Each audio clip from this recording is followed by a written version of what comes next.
I don't know how it quite works, but I think it's like there's a limit to it. Oh, so like it stops or something? Yeah, which is weird.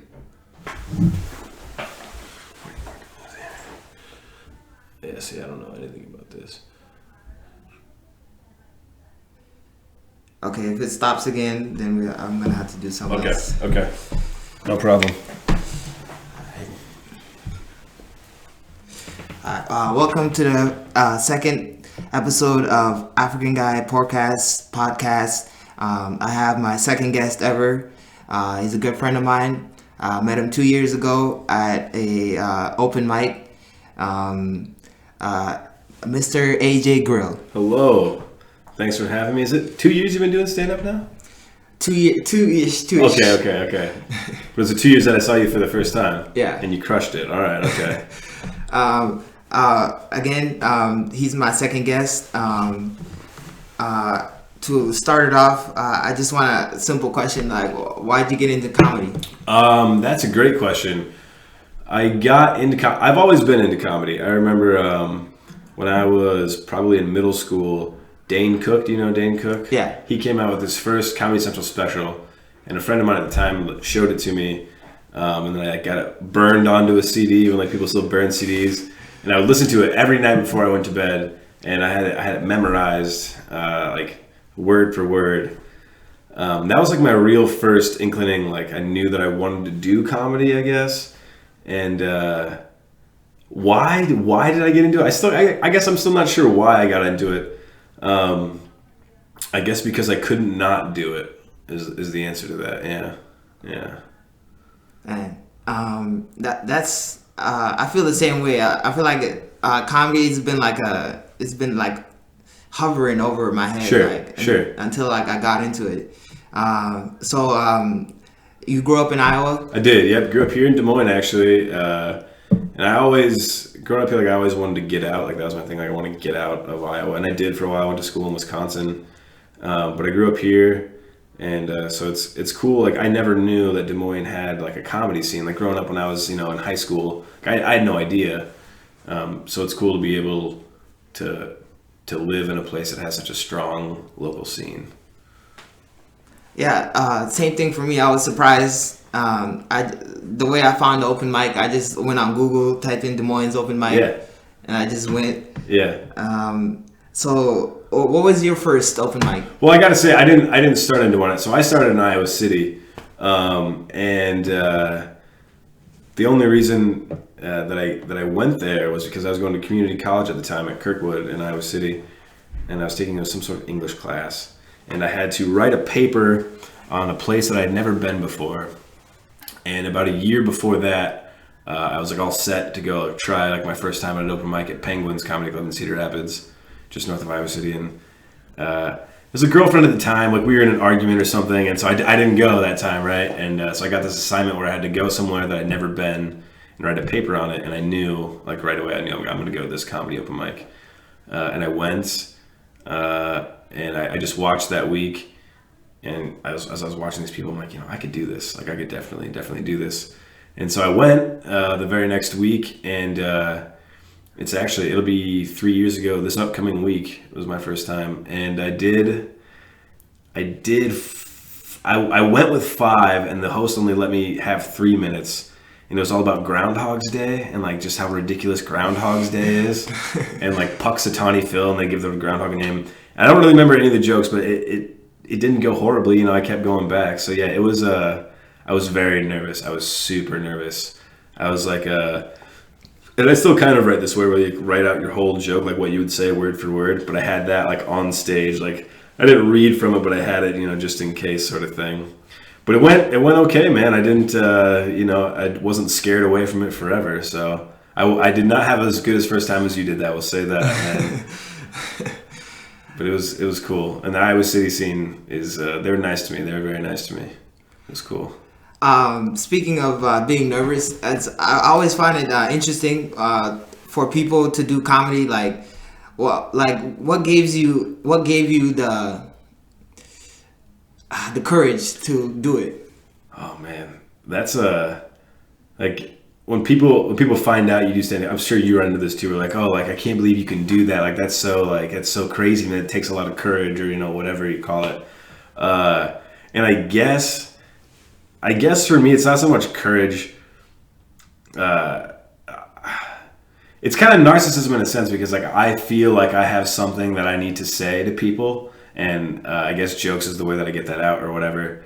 And so it's this like, well, I can either go up there and do what I have to do, or not do what I have to do, do what I want to say, or just like hold that in forever. I don't know. Like once you find comedy, in my opinion, if you have something to say and that's your avenue that you decide you want to say it, courage and whatever else, all that shit goes out the window, man. Like you and I both know plenty of comics, and I'm kind of the same way. Like off stage, very socially awkward people, like not good talking face to face, especially with strangers. But you put a microphone and lights in their hand, and it's a whole different ball game. I think I don't know if maybe it is a little bit of courage, but it's like this sort of like need to like say something, I guess. Whether that's, whether it's serious and like political, or just silly and, just to make people laugh. I don't know. I wouldn't call it courage though. I don't think it's courageous, but people like to think that. For me, when I came to the United States, and I was in fourth grade, I didn't speak English. Yeah. So kids would make fun of me, like, sure. Oh, you can't speak English, or have a dark toned skin, and like I think the reason why, like, I had to, like, once I spoke English, I had to build a defense, like, sure, it's your defense from them, yeah. Yeah, so I had to be funny. I had totally to quick comeback, like, totally. Like, hey, you're black. I'm like, your parents are divorced. Yeah, like, yeah. Like, I had to, like, and then they like run away and cry or something because their parents were divorced. Yeah. Yeah, man, that's comedy is definitely a defense for me. This is not my own original thought. I can't remember who said it, but it might have been Patton Oswalt. I don't know if you know who he is, but he's very funny. It was that, like, comedy, he became funny out of necessity, because same sort of thing. He was getting bullied, and he figured out, hey, if I can make these idiots that are bullying me laugh, then they make fun of me less, sort of thing. And that's yeah, I would say that was something for me too. When I was younger, especially like elementary school, I didn't have it nearly as bad as you, not being able to speak the language and that sort of thing. But definitely a defense of sorts. But I've always been. I was having this conversation recently with a friend of mine. I've always been a good at like assimilating into. So like as I got older, like I figured out how to like blend in. Like I was always like around the cool kids, you know what I mean? Like I like could blend in with them. Yeah. But secretly, I was like very afraid that they were gonna like figure out it was a sham. Yeah. Yeah. I think same for me. Like I was always like chill. Like I wouldn't make fun of anybody. Right, I wouldn't bully anybody. At the same time, I would just mind my business. Like, like what's the personality trait that you have, like that other people like don't know about? I would say I talk about it on stage a lot, but I'm a sad guy. I get sad a lot, and but I'm a good pretender. It kind of goes with the assimilating. So like and usually I'm pretty good at like coming off that I'm doing okay, but I'm a pretty sad guy, which is fucked up because I think there's a weird part of me that like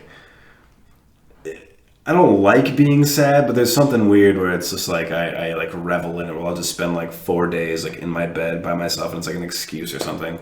I don't know, but yeah, that's what people usually say. Like, oh, like you seem like a happy guy or whatever, and I am, but can be just as equally parts sad. Yeah, I feel you, man. Like for me, I don't usually go out of my way to be social or be trying to meet friends or anything, but kind of do your own thing. But I do get sad sometimes. Like I do feel it. So from your comedy set, you grew up in white suburbia. Yes, Johnston, just not too far from here.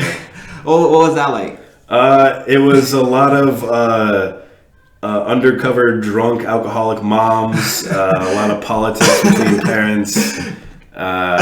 It was cool, man. Like I had a good childhood. It was cool growing up where I was. I don't get like the full you don't understand like the real problems that are going on. It was very isolated and sheltered, I guess. But it was cool, you know. I had lots of rich friends, and that was fine. Yeah. It was. I don't know. That's where the white privilege is bred, is in the public school system in suburbia. But it was, you know, I can't complain, I guess I should say. Yeah. Yeah. I always get mad when I see like a healthy white family. Yeah. Yeah. Okay. Like yeah. it's, and I don't hate them or anything. No. I understand. But I just don't like the way that they're all like they come up. Yes. Yeah. It's just very easy, is what you mean. Yeah. Totally. You don't have to face any adversity. Yeah, man. I empathize with that, I guess. Yeah. I completely understand what you mean. I guess I shouldn't say completely, but I get what you mean in the sense that I didn't. By the end of my adolescence, I didn't have like a traditional family, and so I still have that some sort of like. When you see like a mom and dad and like, you know, healthy kids, you're just like, why? What did they do to deserve like, you know, being able to do that? No, I totally get that. That's interesting. Speaking about white family, like I'm always interested, like how did they parent? How did they like give you punishment? Like what's... Sure. My mom, she was, when we were kids, she was like she was kind of the iron fist sort of, like I got spanked as a kid, you know, I guess, I don't know if you had that, but spanked, grounded, you know, all that sort of stuff, scolded, yelled at. My dad wasn't ever really a yeller. He was more like the I'm disappointed in you kind of thing, but he could like play it off for like a fucking week and just play mind games with you, man. Like the passive aggressive isn't the right word, but like the not talk to you very much, I'm disappointed sort of thing, which I think that eats at you more than a smack on the rear end, I guess. Yeah. But then when I just you know, my mom passed or whatever, and then my dad, you know, really once I turned like 17, 18 years old, my dad was kind of like, you're pretty much an adult. Like if you're gonna fuck up, like you gotta own up to your own fuck ups. And he became much more of a mentor rather than, he wouldn't necessarily scold me when I did wrong, but if I did wrong, I knew that I was wrong, but he didn't punish me necessarily. Yeah. So like the way I always trying to make comparisons of the way I grew up and the way like other people grew up. Yeah. Like I got beat. I got like you know, all the bad stuff. But sure. Like I find it surprising. Like the way I grew up. Like I got pretty calm. Like the older I got calmer. Do you feel like the older you got better or worse? I got smarter, definitely. Yeah. I definitely got smarter.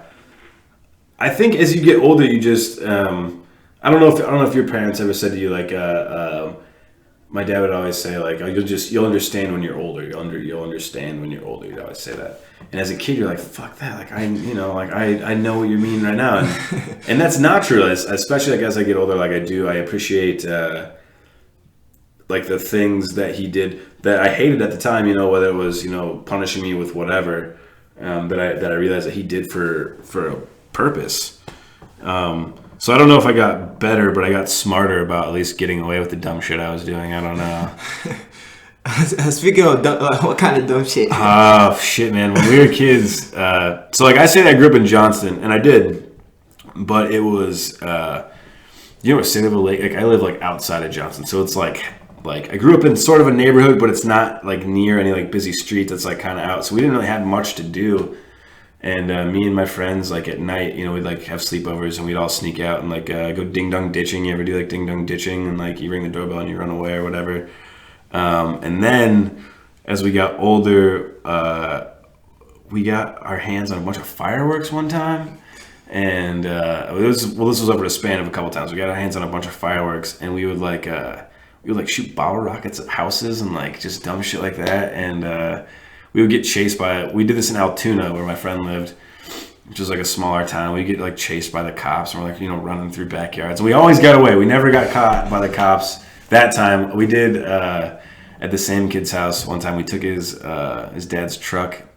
His mom is like, I won't say her name, but she's like kind of high up in Farm Bureau. So like, when there's like the governor's ball or things, like they have to go to that. And I think it was like the governor's ball, some ritzy event, and his parents were at this thing, and we took his dad's truck out, and we got pulled over. It was a total fluke because we got pulled over because someone called the car in as like suspicious activity because people had been spray painting down like these little league fields that we happened to be at, and we were all 14, and the cops pulled us over. And like had to call his parents. His mom had to like come from the governor's ball. She's like all dressed up to come pick us up in like this weird parking lot.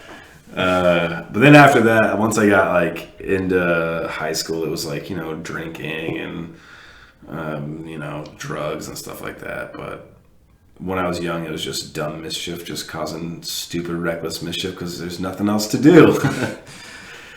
I feel you on I think the reason for me, like I never got into. Is the room here in here? A cameo appearance. That's okay. Yeah. That's okay. Okay. You have to put him in the description of it, just so everyone knows he popped in. That's all right. I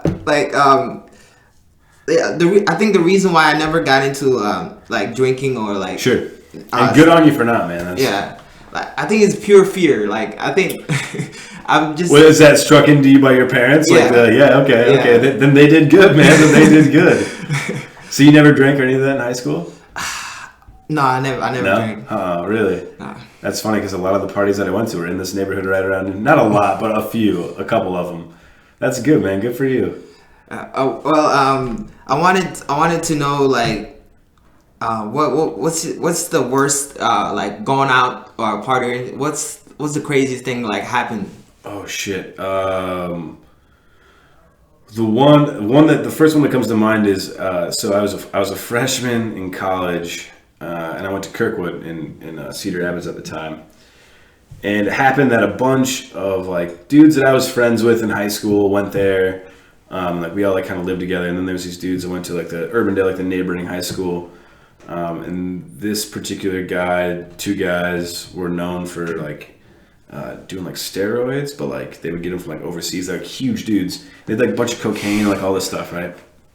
And I can't even make this up. So we lived in apartments. They had a townhouse a little ways from our place, and they would throw parties like every Friday. And we get there this one time, and I don't want to say their names, but one of them had this like this Jeep or whatever, and the one guy, like we like are walking in the party, and the Jeep is like driving around the house, like in the yard, like going fast, like around the house, and the one guy is hanging on the back of the Jeep. He's got his like laptop up there for some reason. He's like holding on to the Jeep and his laptop at the same time, and they're like doing like 25 miles, like doing like donuts around this house or whatever. And so we're like, okay, this is like already getting really crazy. And I'm sure they were doing, cocaine or whatever it was. And Kirkwood has like a really good basketball team. And these dudes just love to fight. They just love to fight. And the basketball team happened to be there at their party that night. And it's been like 5 years now. I don't know what the argument, what it was about.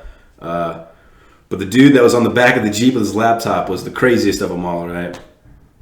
And he starts getting into it with this kid, and they're like pushing him, like beating the shit out of him on the couch. And then he grabs his bottle and busts this bottle over this dude's head. And the dude is still conscious. I don't even know how that happened. This dude's still like, he's like kind of stumbling around, but he's like ready to fight.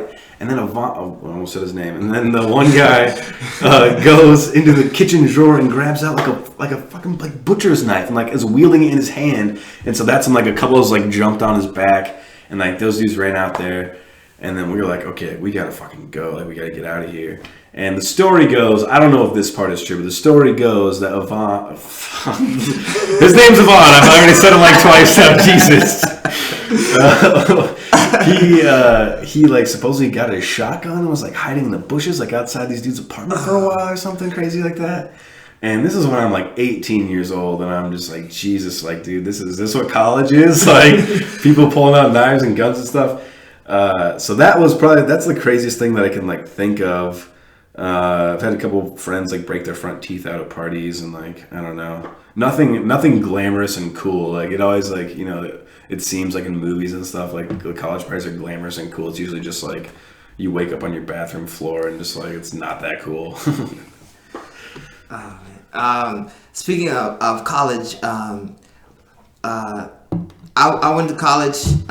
Where'd you go? Western. Okay. I went there. I had enough credits to graduate, but it wasn't the credits for the major that I was in. Okay. So I had to back out. I didn't have any money, so I came back home. Anyway, that doesn't matter. What did you feel like college was necessary for you? No. So yes and no. I should say that yes and no, because college.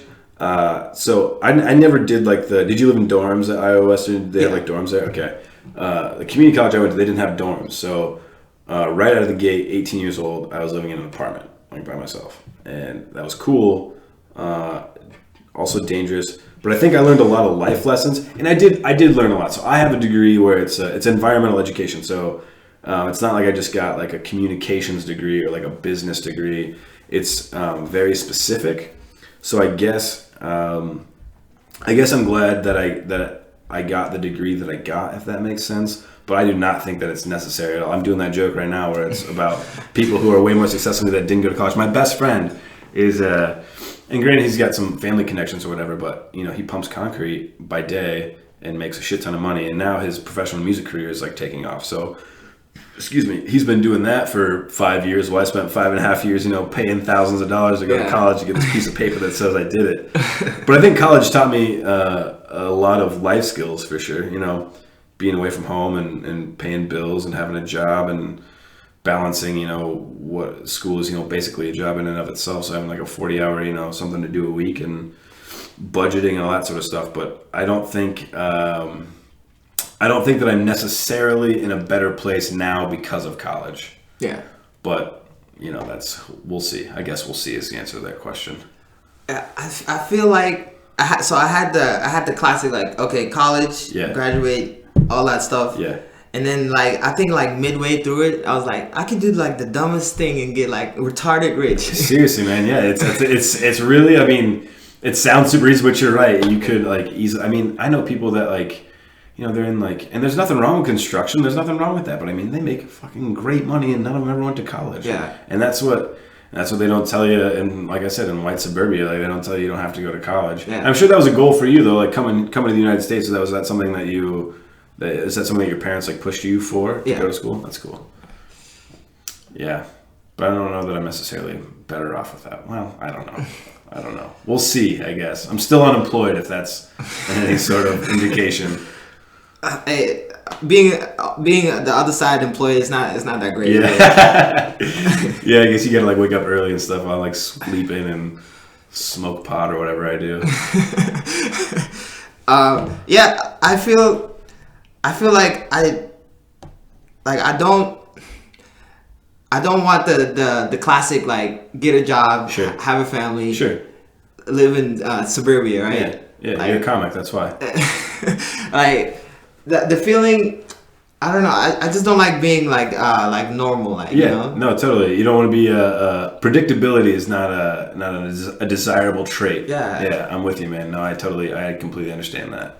I definitely feel the same way. That's and be careful with that. Do you got a girlfriend or anything like that? Nah. Keep it that way, because you know what? Most of them want that normal thing, and it does not end up well when you tell them oh no, but I want to be a comedian. It doesn't go well. Yeah, every time I think of or I talk to someone who has a family, has a job, or all that stuff. Sure. They tell me about their daily life. I go to work, I come back, I go to the weekends, I take my family out. It's a routine. It's all a routine. Yeah, man. That sounds horrible. Yeah, I don't right, right. And I think there's something to be said for I don't know if that makes you happy. You're in got a couple kids and a wife that you love and a good job. Sure, hey, fuck, that's great. But it's kind of going back to the happy white family you're talking. It kind of pisses me off at the same time. You know what I mean? It's just at what cost? Is that what they dreamed of doing? If that is, then hey, that's fucking great. More power to them. But who dreams of that? You know. If anything else, like I'd rather have an interesting life than a totally up the ladder life. Yeah. That's I think life's all about. So pardon my hippiness here, but it's all about just collecting stories, man. It's all about collecting stories and having experiences. But I think there's something to be said for that, for sure, man. I mean, you can go live the life that you want to, something that you believe in, or settle for your high school sweetheart and have a couple of kids or whatever. Whatever makes you happy. Yeah. Before I lived in Egypt before I came here. Uh-huh. And I didn't go to school for almost 4 years there. Really? So every morning we just wake up, go outside, come back around 2 a.m. at night. That was every day. That's awesome. Did you? Was that fond memories for you? Yeah, that was best time of my life. Yeah, totally. That's so I can relate to that. I mean, we didn't come back at 2 a.m., but after dark, that's the living just outside the suburbs. Yeah, I have all these woods behind my house and the same sort of thing. That's why I like the outdoors. That's why I did the environmental education degrees, because man, I was outside every day in the summertime, springtime, fall, whatever. We would just go out in the woods and just be outside for the whole fucking day, and you get lost. I think I learned just a lot about myself being outside than I did in any classroom at any point. Yeah, I think, if that makes sense. Yeah, that makes sense. Yeah, because whether you're by yourself, you're with family or friends or whatever you're doing, it's just there's nothing to distract you. I don't know, it's cool, it's interesting. Yeah. Doesn't happen enough today, in my opinion. It's weird now, being an adult, I'm going outside, you can't say that. Totally, yeah. I do all the time. Well, I wish I did it more, but it is a little bit more weird when people are oh, what did you do today? I'm I went hiked around in the woods for an hour, and they're just why? You can't. You're 24 years old. You can't do that anymore. And it's no, you can. It makes you happy, or at least me anyway. Yeah, it's a weird thing. It's sometimes, especially when I was at school, it's you realize the only time I went outside it was take the trash to the dumpster. That's sad. For me, comedy, it gives me the same feeling when I played soccer. What gives you the same? Do you have another thing that gives you the same feeling as comedy? Not as comedy, man. I don't. I would say playing, especially when I was a kid, playing baseball was something that I think gave me a great amount of joy. I guess it's probably the same thing that stand-up gives me, kind of fitting into this community, and also being recognized for your ability or what have you. But no, I don't think that I have anything that gives me the same sort of thing comedy. With my degree, the last few summers, I've worked a lot with kids, and I like working with kids, and I think that gives me some sort of satisfaction sometimes, but not to the degree that comedy does. It's comedy is such a hard, tough to talk about sometimes, to describe the feeling that it gives you or whatever. It's unlike anything else, I guess. I don't know. Can I ask you? I know this is your podcast, but can I ask a question? Yeah. What was your did you have in Africa? Were you listening to comedy? Was there comedy that you enjoyed there? Or was it when you came to the States? What was your first aha moment of comedy? Being someone who didn't grow up here, especially American comedy. And when I lived in Africa, it has to be Tom and Jerry. Oh, no shit. Yeah. Dude, shit. I grew up on Tom and Jerry too. That's awesome. Very cool. Yeah. And that's non-verbal sort of humor. Yeah. That's cool. Okay. Interesting. Yeah. And they showed the wheel of violence. Yeah. And it was so funny. It is. It's so you feel it's that slapstick sort of humor. Yeah. People fall down. That's kind of funny. You know what I mean? It's interesting. Okay, cool. What's your first comic that you remember? Your first American comedian? Oh man. Did you start in the class? Do you know Richard Pryor? Yeah. Okay. I have to say the one that made me think about comedy a lot has to be George Carlin. No shit. Very cool. Yeah. Okay. Carlin's a classic. Hell yeah. Who's your classic? So I grew up on the same stuff. My dad was a huge George Carlin, Steve Martin. We watched a lot of Johnny Carson. It was David Letterman. Before David Letterman, it was Johnny Carson. And just, yeah, I've always, but then like cartoon shows too, like Tom and Jerry. My dad got us like on all the classic stuff. Yeah, definitely Richard Pryor. As I got older, like Eddie Murphy. But then as far as when I was like a teen, or I guess I don't know how old I was probably like 12. Like I said, Dane Cook. And actually, I don't really like him that much anymore. People hate on Dane Cook too. Like, I'm probably going to catch, if any of our comic friends listen to this, I'm probably going to catch flack for the Dane Cook thing. I don't care. He was super funny then.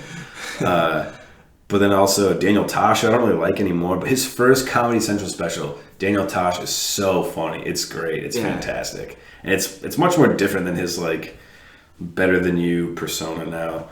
But those two for sure. Tom Papa, I really like Tom Papa.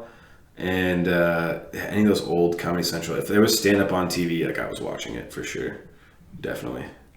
One of the reasons why I like stand-up comedy so much is like when you have like a really good joke, like, and it's like a power. Like if I tell this joke, you're gonna laugh immediately. Right. Like, I like that feeling. Right. Like the power, you mean? Like, you know that you're gonna make them laugh. Yeah. Or just, okay. Yeah. Yeah, that's something that, especially, so once you have a joke like that, then it's good to have that feeling, but there's nothing worse than like having a whole new 5 minutes and you're like, well, let's see how this goes, you know what I mean? Yeah, like how often do you come up with like new stuff? So I try and write every single day. And I say that, and I've like the last 3 days I haven't sat down to write, but I try and write at least something new every day. And honestly, 8-9 times out of 10, it's garbage. But that was probably the best advice that I've ever gotten so far, is just write every day. And like I said, it's not always going to be pretty, but I try and do that every day. Yeah. What about you? Same thing. Like every time I go to an open mic, Yeah. I have a fear of like I want to say I always want to do. I feel like every time I write something new, I feel like it's better than my old stuff. Sure. Yeah. Which is the goal. Yeah. Yeah. And that's good. That's really good. And the thing that I struggle with is, I think we've had this conversation, but like trying to churn out like so much new material, and especially if it's, you're on a roll where it's stuff you do want to try on stage. Yeah. It becomes this like, how do I polish? Because your first couple of years, they say, you're supposed to have like, you're supposed to be working on like your tight like 5 minutes, like your best 5 minutes, and then progressively gets longer, 10 minutes, 15 minutes, ultimately 20 minutes. So you start featuring at clubs and things like that. And so it becomes this thing where you're churning out so much new material that it's like, well, when do I try and polish the stuff that I know is working, but like it still like needs some work? Do I do that at showcases? Do every, say, 5 mics? Do I do a set of all stuff that I've done before and just try and like work it out? That's something that I struggle with a lot. I don't know about you, if that's something you've thought about at all. Because you're one of the comics that comes out every week. I think at least every week you get at least one new joke or something. Yeah. And what I love watching about you, Muhammad, is that it's something. It seems it's so effortless. It seems like it's something that like you thought of that day, and you just like whether you're washing a car or whatever you're doing at work, and you're just like kind of running through in your head, and then you can come on the stage, and it just works. Like, and for instance, I tried to do that. I did like a story about this trip I took to Dubuque like a couple weeks ago, and it just ate it so hard. And I was thinking about it so much, and. Yeah, so that's something that I'm envious of, because I feel like. Do you feel like you have now I'm interviewing you. Do you feel like you have like a character already on stage, sort of thing, or like not necessarily a character? Do you feel like your personality, or what you're trying to do, is that like coming through on stage for you?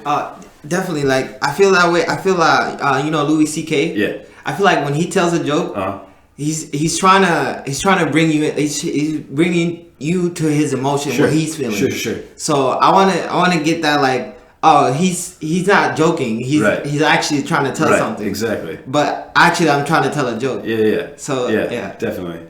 And that's one thing that that you do have. White comedy. Comedy is dominated by white males with beards usually, right? And that's what I love. Like especially when I was in Central Wisconsin, man. I mean, it was like, we had a few female comics, but it was like, all of us white dudes.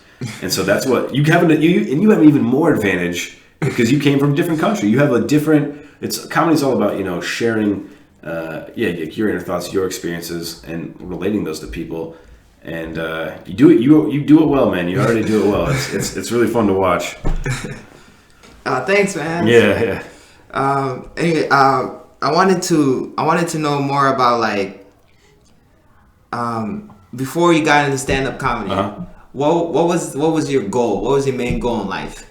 So before I got into stand-up, I was. A friend of mine likes to call it. I'm earthy. I'm a real earthy guy, and so I was into the whole. In community college, I was getting a degree in parks and natural resources, and it's still something that I'm pretty passionate about. But I was real all about getting people outdoors and wanting them to recycle and composting and kind of save the earth sort of thing, and all that stuff's pretty it's still important to me, I guess, but more or less I kind of realize that we're just kind of fucked as a species. So it just kind of seems like I'll do my part and I'll try and encourage other people to do that. So I was very I was outside all the time, man, whether I was kayaking or hiking or weekend backpacking camping trips, and I guess that's how I was happy. That's what brought me joy then. And so mostly just smoking weed and drinking and going outside is, I guess, the answer. I didn't have a goal. I mean, I was going to get a degree and I was going to maybe work. I was I'm really into traveling, so I was going to get a job at the National Park Service, I guess, and just work at different national parks, I guess, was the goal. Like I said, I always knew I had this inclining to do comedy, and I wish I would have started at a younger. I mean, I started when I was 21, so it's not super old, but I wish I would have started younger. Yeah, I guess my goal was to be a bum on the government's dime and travel around to different national parks. I don't know. I was pretty aimless for a long time. I was doing lots of dumb stuff. You my friend, he has his, I like to quote him, he has this quote, he goes, why white people always trying to save shit? We love trying to save shit. Oh man, I like that. Yeah, save the whales, save the ocean out. That's funny. That's really good. It's just weird to me. I care about nature. Yeah.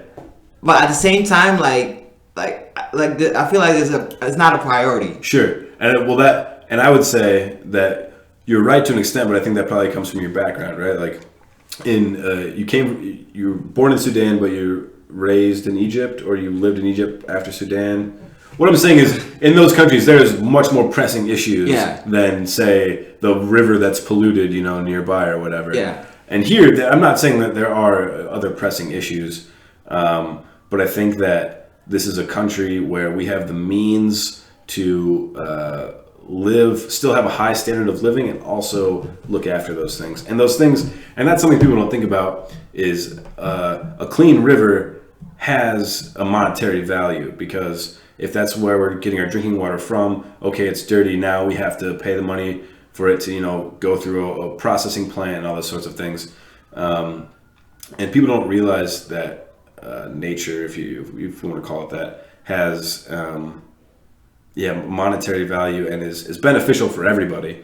That's what in Milwaukee this summer, a lot of people there in cities all over the country, in high crime areas, what they're doing is they're trying to and studies will show that if you have green spaces with parks and trees and other things, crime rates go down and all these sorts of things, because I guess I can't say why exactly, but that's what these statistics show. And if you get people connected with the resource, I think things could change in this country specifically, and other countries around the world. How did I get to this ramble now? I don't even remember what I started rambling about. Oh yeah, you said nature's not a priority. Yeah. I think it should be in a lot of places, but yeah, I understand why you might not think that. Yeah, I don't know, man. I mean, I would like to think people are good.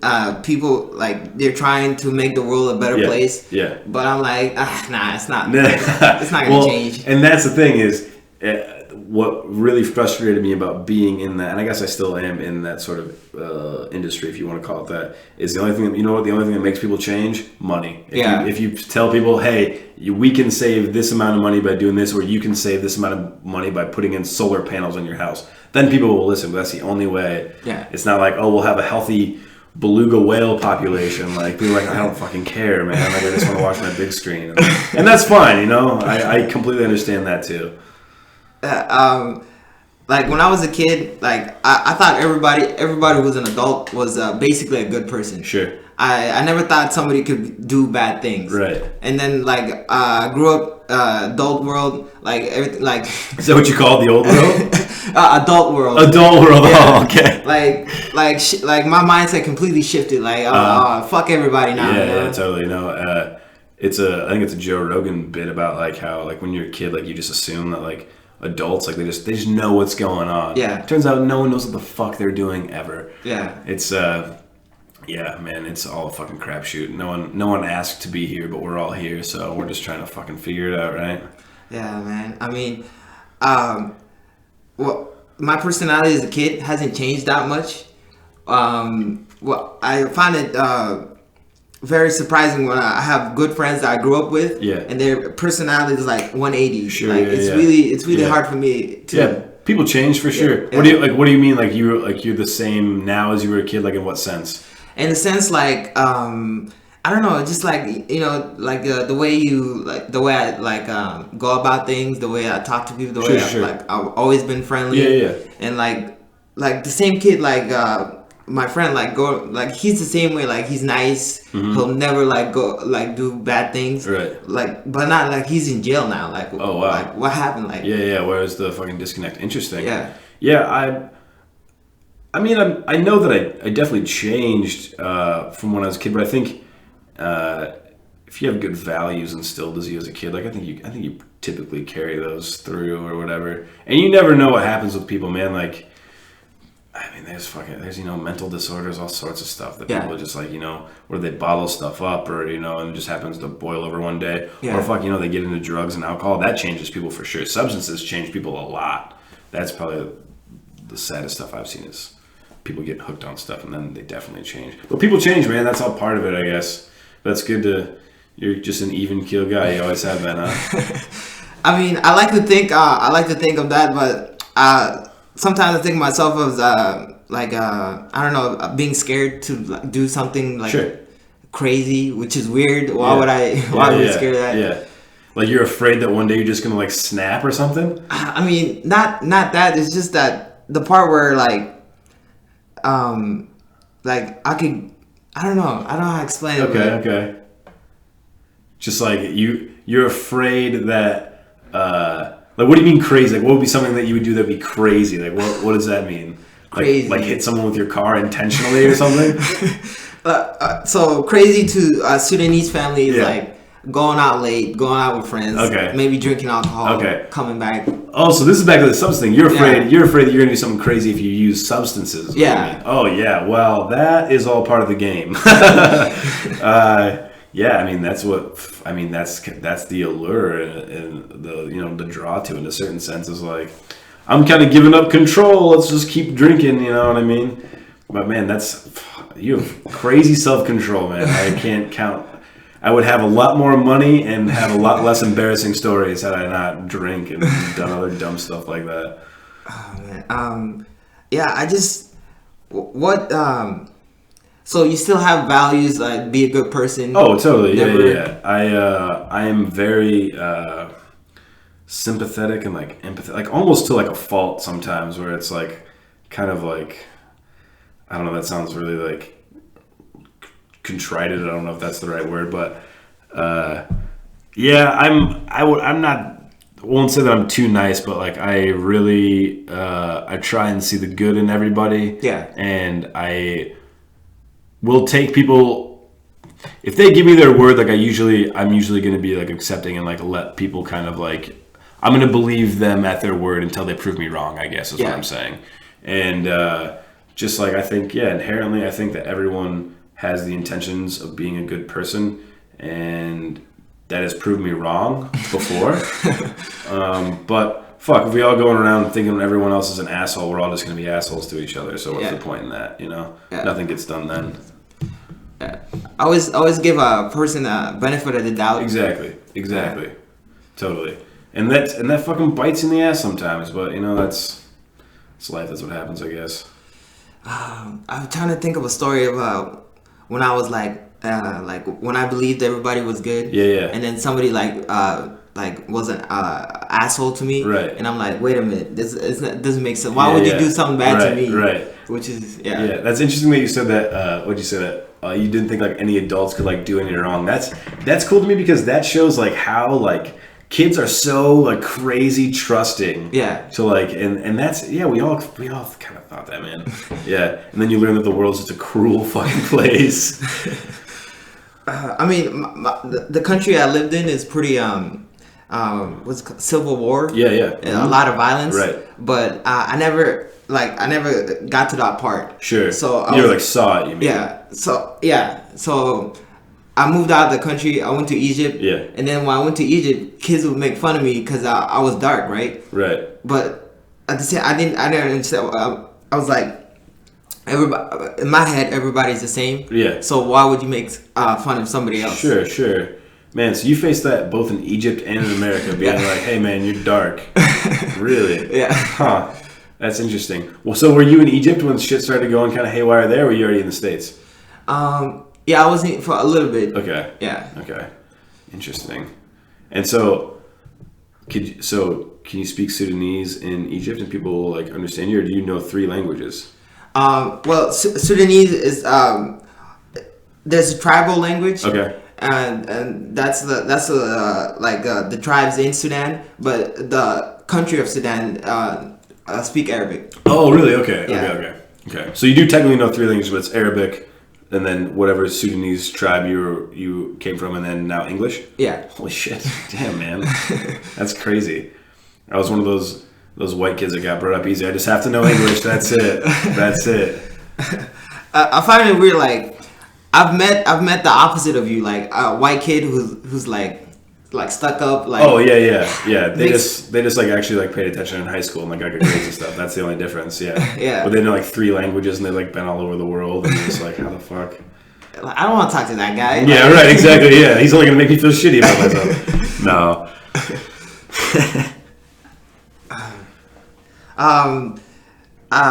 I saw that your jacket had a Bernie Sanders. Yeah. Feeling the burn. I'm not a U.S. citizen. I can't vote. Oh, no shit? Yeah. You're not? I'm not. How did you go to school? A green card. Okay. Yeah. Really? Do you want to become a citizen? I mean, I guess I have to be. Yeah. But I don't really care about I don't really care about the campaigns. Sure. So why do you care about that? I have always been super into politics, actually. I remember in 4th grade was when George W. Bush was going against John Kerry, and we had to color in the states of like, you know, if it was like red, that means like the Republican won that state. If it's blue, like a Democrat won that state or whatever. And I stayed up until like midnight when I was in like 4th grade, like coloring in the states.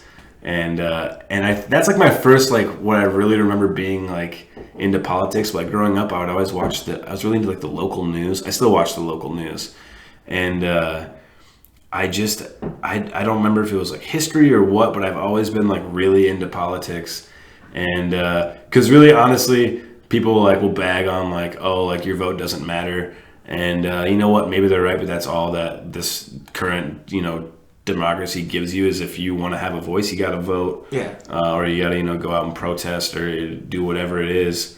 And so I've always been super into politics, and I like Bernie.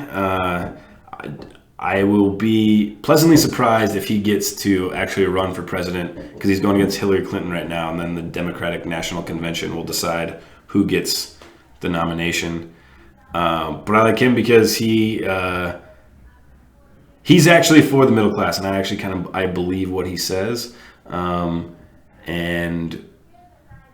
he's not anti-establishment. That's not the right word, but he's the one that's speaking the most to elicit change in this country. And if he is elected, I don't know that he'll be able to do lots of the things that he wants to do, but just the fact the statement of putting him in office, I think, would sway this country's political climate to a more progressive, to more progressive ideas, and they'd be more socially acceptable. And also, he wants to legalize the weed, which won't happen. My overall, who would you, what do you know about, who would you caucus for if you could? I want to say Hillary